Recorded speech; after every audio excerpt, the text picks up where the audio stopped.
और आज मधुर जो पुष्प वर्षण हुआ आकाश से, हमारे शास्त्र आज्ञा करते हैं और ऐसा बड़े जनों का मानना है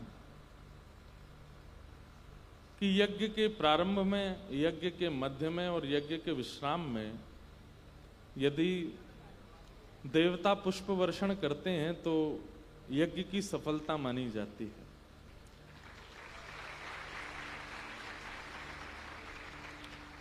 और पुष्प वर्षण ही हुआ है। एक तो होता है पुष्प वर्षण और एक होता है मूसलाधार ओले वर्षण। ये कथा हो ही नहीं पाई, बैठे ही नहीं पाए, सुने ही नहीं पाए, लेकिन सब बिल्कुल सहज है, कोई ऐसी आपत्ति नहीं। तो ये लक्षण जो है ये देवताओं के एवं हमारे पूर्वजों के, हमारे सद्गुरुओं के, हमारे इष्टों के प्रसन्नता का प्रतीक माना जाता है। और फिर हो क्यों ना, आज ठाकुर जी का जन्मोत्सव है और जन्मोत्सव में मंदम मंदम जलधरा, भागवत जी में वर्णन है कि जब ठाकुर जी प्रकट होते हैं तो मंदम मंदम जलधारा गिरती है, धीमे धीमे।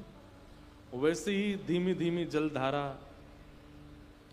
गिरी, मानो केवल कथा शब्द मात्र से यहां नहीं हो रही है, प्रत्यक्ष ठाकुर जी उसका परिपूर्णता करा रहे हैं। और इस माहौल से ठाकुर जी ने ये संकेत किया है कि हम आ रहे हैं।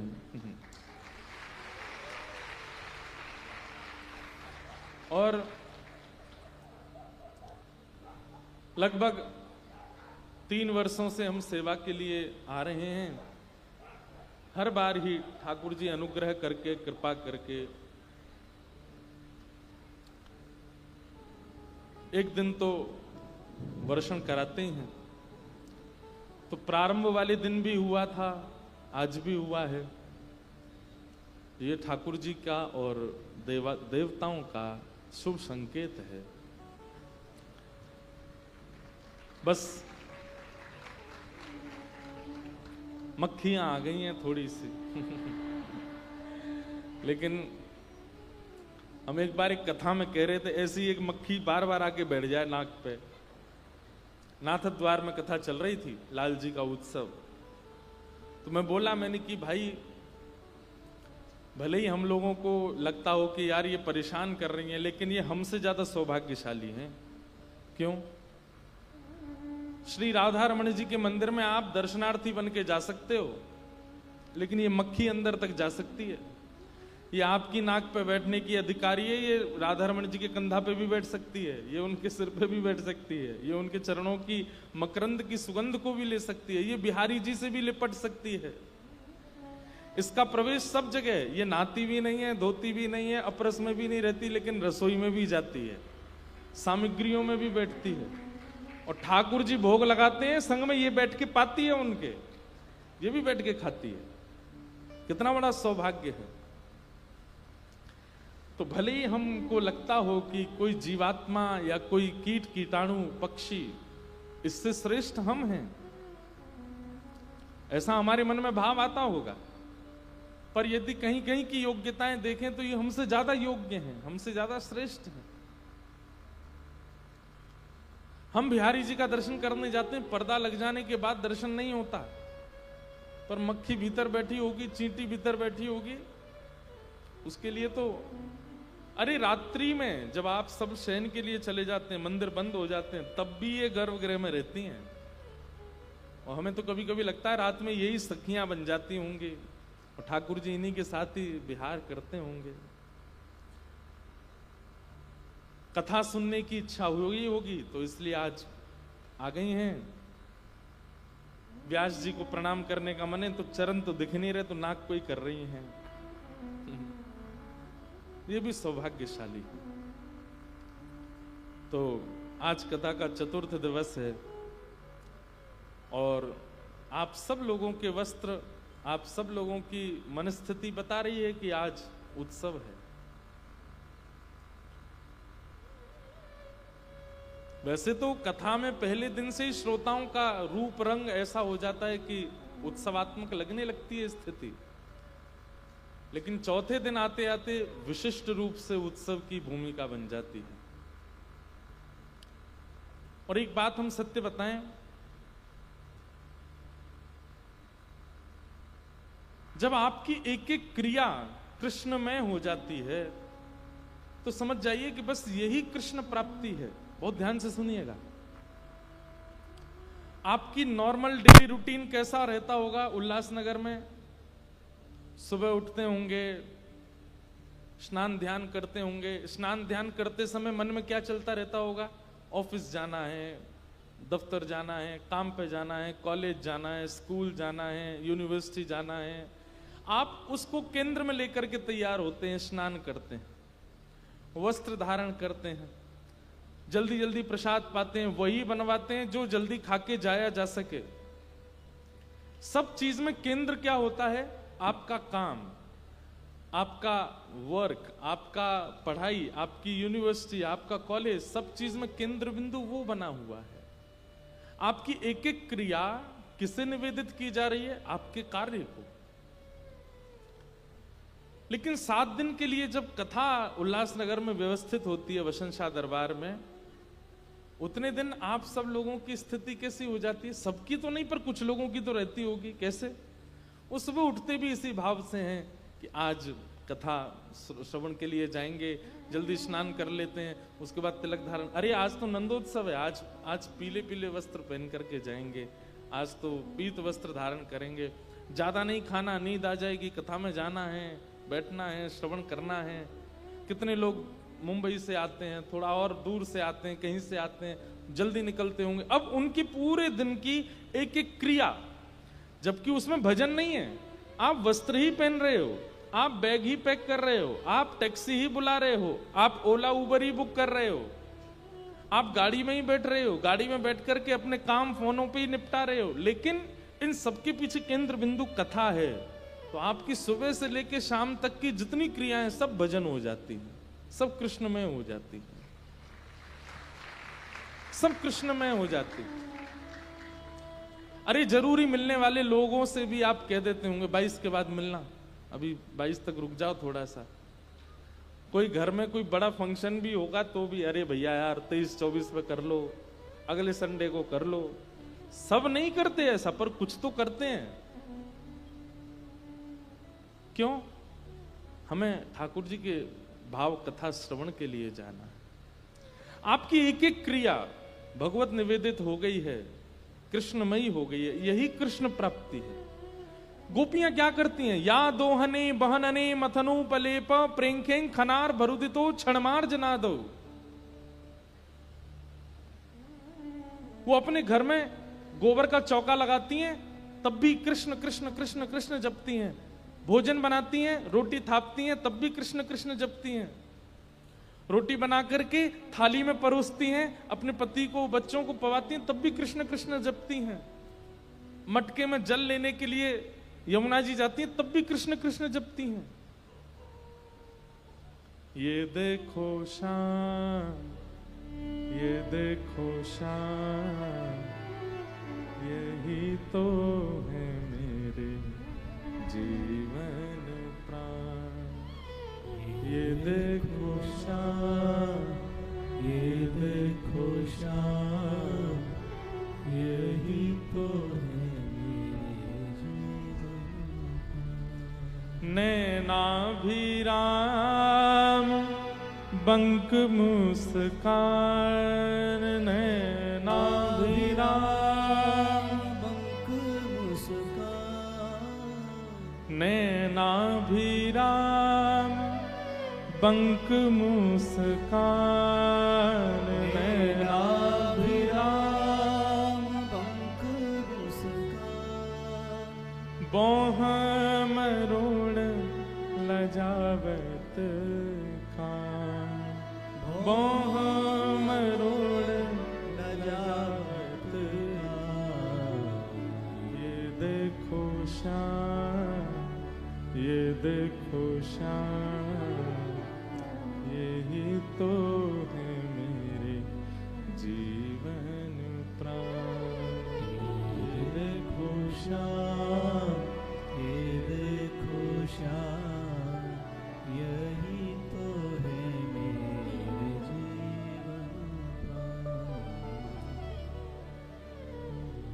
गोपियां कोई एकांत में आसन लगा के बैठ के भजन नहीं करती हैं, केवल अपनी दिन भर की जीवनचर्या और दिनचर्या में ही कृष्ण को बिठा लेते हैं।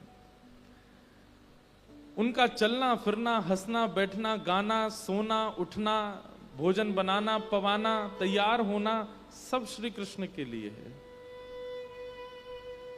भजनानंदियों से पहले गोपियों को मिल गए ठाकुर जी, साधकों से, योगियों से पहले ठाकुर जी गोपियों को मिल गए, और केवल मिले नहीं हैं, रास विहार कर रहे हैं। और वह भी रास कोई एक आध दो रातों का नहीं, ब्रह्मा की 6 महीना की। भगवान पिता रात्रि शरदोत्फुल्ल मल्लिका विक्षरंतुम मनश्चक्रे योग मायाम उपाश्रिता। एक बात तो सिद्ध हो गई, बहुत ध्यान से सुनिए। जो लोग ऐसा कहते हैं कि हम काम करने वाले लोग, हम व्यापारी लोग, या हम बिजनेस करने वाले, जॉब हम कैसे करें? गोपियों को अपनी गुरु बनाओ। उठत कृष्ण, चलत कृष्ण, फिरत कृष्ण, बैठत कृष्ण, नित्य कृष्ण कृष्ण कृष्ण कृष्ण। आगे कृष्ण, पाछे कृष्ण, इत कृष्ण उत कृष्ण, जित देखूं उतित कृष्ण माई रे। सब जगह कृष्ण। आप जो भी करते हैं, कल एक बहन हमारे पीछे पड़ गई, हम तो आईटी में काम करती हैं, कैसे ठाकुर जी कैसे? अरे आप आईटी में काम करते हो, कॉफी याद रहती है, चाय याद रहती है, भोजन याद रहता है, सब कुछ याद रहता है। नाम जप इतना हो जाए कि आपकी क्रिया में, आपकी श्वास में कृष्ण ही शब्द प्रकट हो, वो भजन एक आसन पर बैठ करके करने से ज्यादा श्रेष्ठ है, जो आपकी क्रियाओं में होने लग जाए, आपकी नित्यचर्या में होने लग जाए। जरूरी नहीं है माला हाथ में हो, जरूरी नहीं है जप काउंटर हाथ में हो, जप के साधन हाथ में हो। आप सामान्य रूप से ही करते रहो, साधन की आवश्यकता क्यों है? जितनी देर अपने आसपास के लोगों से फालतू की बातों में व्यतीत करते हैं, उतनी देर ठाकुर जी का नाम ही जप लो। हमारे लिए तो एक सौभाग्य है, ठाकुर जी ने बहुत बड़ी कृपा करी कि हमारी दिनचर्या कृष्णमय ही हो गई है। हम सामान्य बैठते हैं, उठते हैं, सोते हैं, खाते हैं, पीते हैं, वो कृष्ण के अलावा कुछ है ही नहीं, ऐसे ही हो जाए। और ये संभव है। चिंतन में कृष्ण होने चाहिए, बुद्धि में कृष्ण होने चाहिए, विचारों में कृष्ण होने चाहिए। वो एक साधक से भी पहले आपको प्राप्त हो जाएंगे यदि आपके विचारों में विराजमान हो गए तो, आपके जप में विराजमान हो गए तो। विराजमान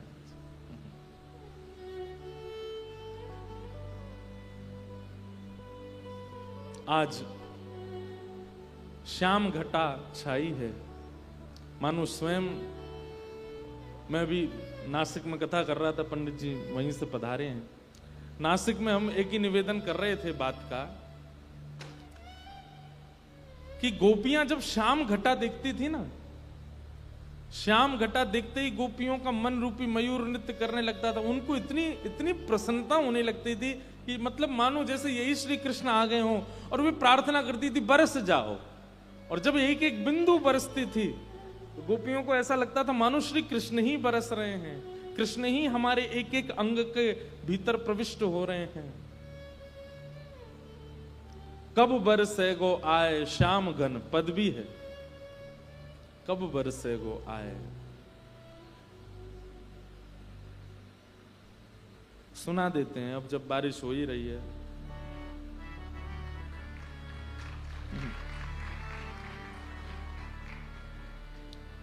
श्याम घन कब बरसे गो आए, श्याम घन कब बरसे गो, श्याम घन कब बरसे गो आए, श्याम कब बरसे। हे श्याम कब बरसे वो आए।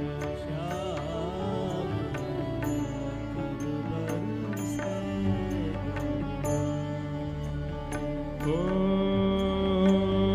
कब यह हृदय संताप मिटेगो, कब यह हृदय संताप मिटेगो, कब यह हृदय संताप मिटेगो, कब यह हृदय संताप मिटेगो, विरह निदाग न साये, विरह निदाग श्याम घन कब बरसे वो आए।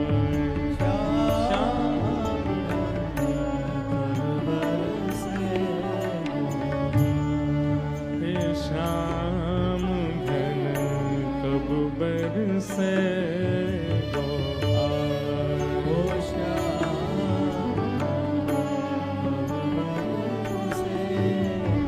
गोपियां गा रही हैं और हाँ कब मम मन मयूर नचेगो, कब मम मन मयूर नचेगो, उर आनंद ना समाए, उर आनंद ना समाए, हे कब चित चातक चहक उठेगो, कब चित चातक चहक उठेगो, कब चित चातक चहक उठेगो, कब गाइए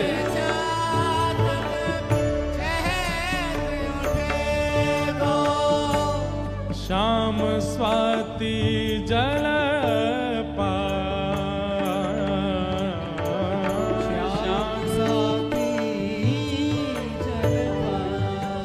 श्याम घन कब बरसे वो आए।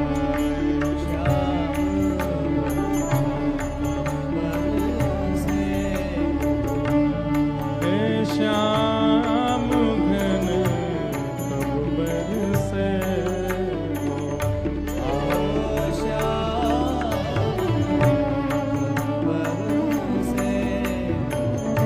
बोलो वृंदावन बिहारी लाल की।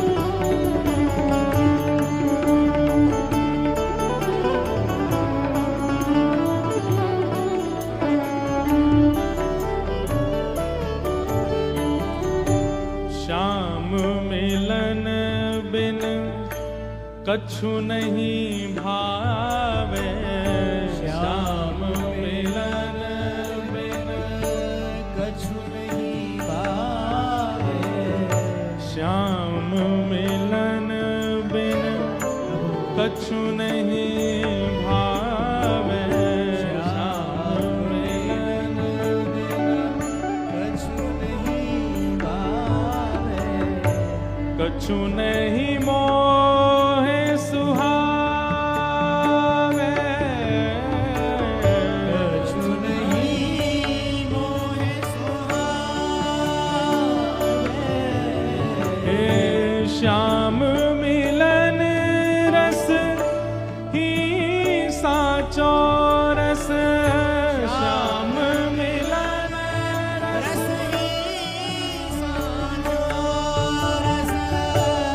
श्याम मिलन रस ही साचो रस।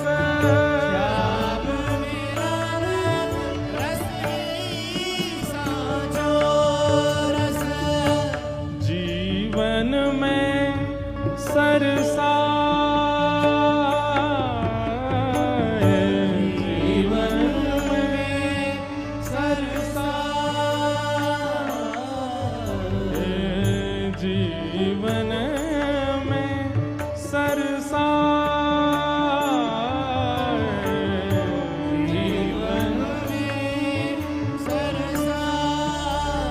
श्याम घन कब बरसे गो। श्याम घन कब बरसे गो। हे श्याम घन कब बरसे गो। आओ श्याम बरसे। हे श्याम घन कब बरसे गो। आओ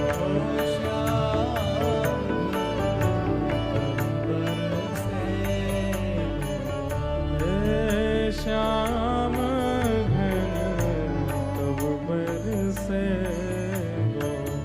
आओ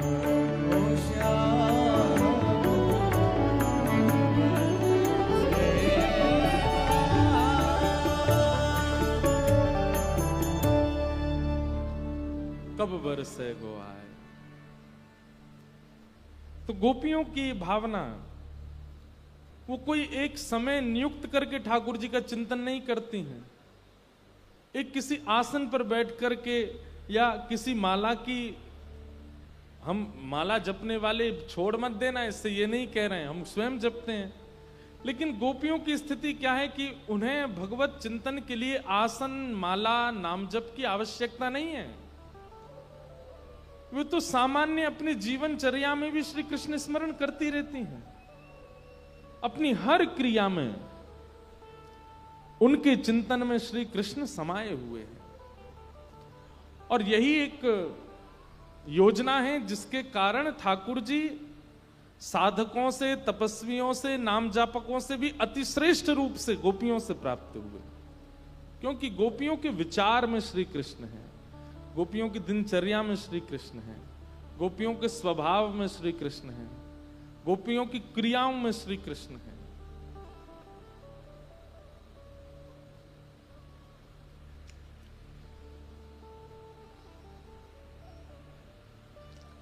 तो आज शाम घन बरस गए, तो गोपियों से ही कथा का प्रारंभ हुआ। आओ अब मूल जो अपनी क्रिया चल रही है, जहां कथा का क्रम है, वहां से प्रारंभ करते हैं। आज कथानक खूब है और समय निश्चित उतना ही है। आइए आज के मंगल भाव में प्रवेश करें।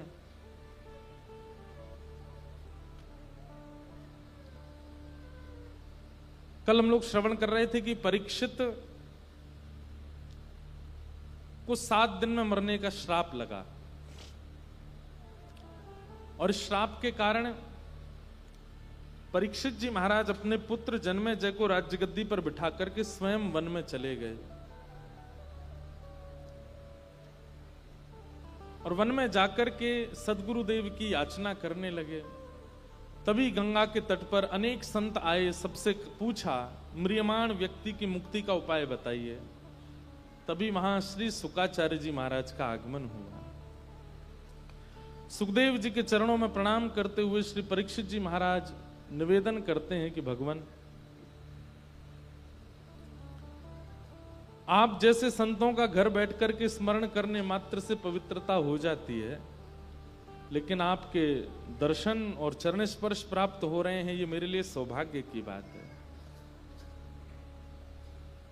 ये शाम संस्मरणात् पुंसां सद्यः सुद्यन्ति वैगृहा किं पुनः दर्शन स्पर्श पाद शौचासनादिभिः।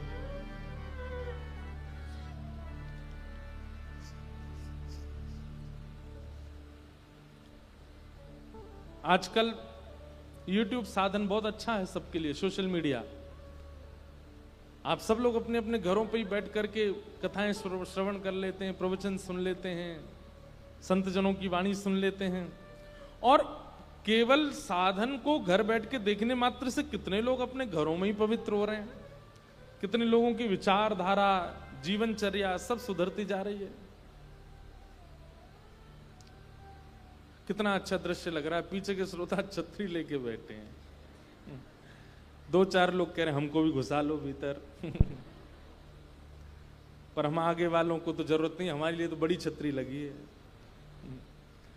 मानो ऐसा लग रहा है ठाकुर जी खड़े हैं, गिरिराज जी उठा करके।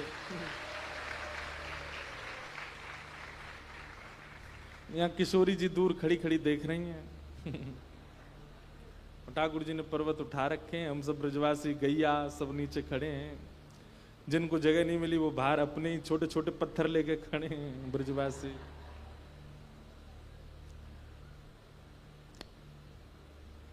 कई लोग कह रहे होंगे महाराज जी ने आज बारिश के 2-2 पद गा दिए इसलिए और बरस रहे हैं खुश होके।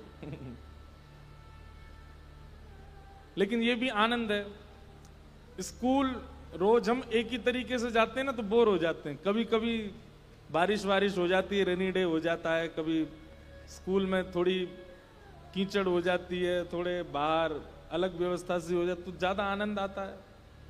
तो आज आप लोग ऐसी कथा सुनो, पीछे वाले बस ज्यादा जोर से बरसे तो भागना नहीं, बैठे रहना। ये समझ लेना कि नीचे से महाराज जी कथा से भिगा रहे हैं, ऊपर से ठाकुर जी यहां से कथा सुन करके मन पवित्र हो रहा है, ऊपर से ठाकुर जी तन पवित्र कर रहे हैं, दोनों पवित्रता हो रही है।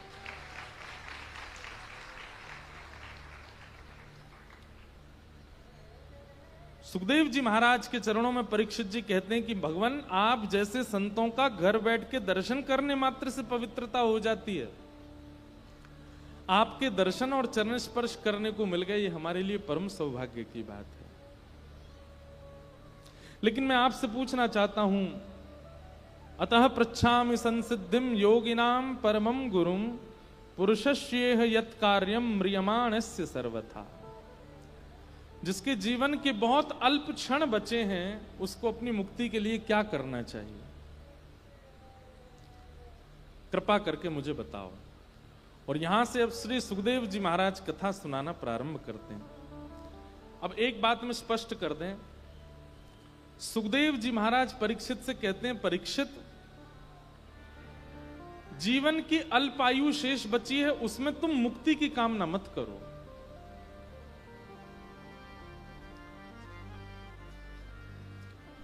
मुक्ति प्राप्त करने के लिए बहुत लंबे समय की आवश्यकता नहीं है।